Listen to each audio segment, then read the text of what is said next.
Мало кто знает, но именно Сергей Шойгу принес мир в Южную Осетию. После нескольких лет войны с фашистской Грузией он был первым руководителем миротворческой операции в Южной Осетии. Чтобы понять, насколько важен был для Алании ввод миротворческих сил, давайте окунемся в то время и посмотрим, как их встречали.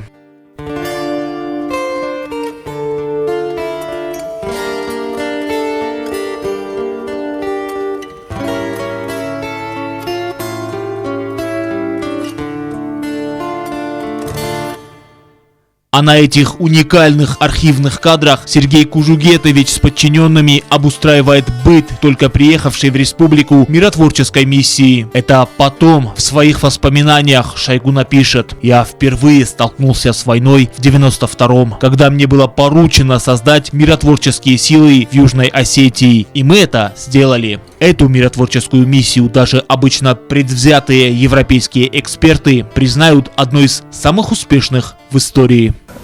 Тяжелое было время, когда в Южной Осетии фактически ничего не работало, практически не было власти.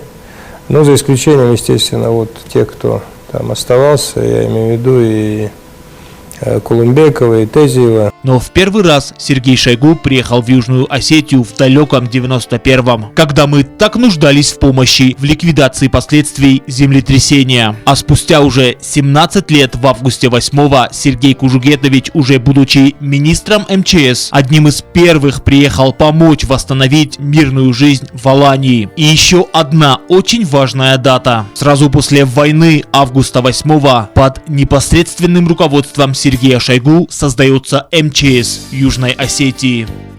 Я хочу поблагодарить за то, что вы сделали для Южной Осетии.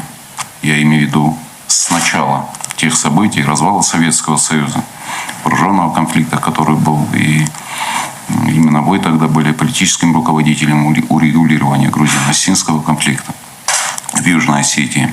Помнят все это.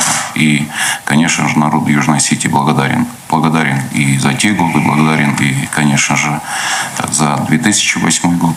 И не допустил гуманитарной катастрофы. Просто удивительно, как судьба Сергея Кужугетовича тесно переплелась с историей нашей республики. Помощь после разрушительного землетрясения, уникальная миротворческая операция, восстановление после войны августа 8-го и тесное взаимодействие военных министерств наших двух стран сейчас. И эту помощь народ Южной Осетии помнит. И сегодня, в день 65-летия Сергея Кужугетовича, мы от всей души желаем ему счастья и здоровья от благодарного осетинского народа. С днем рождения, министр обороны и спасатель номер 1!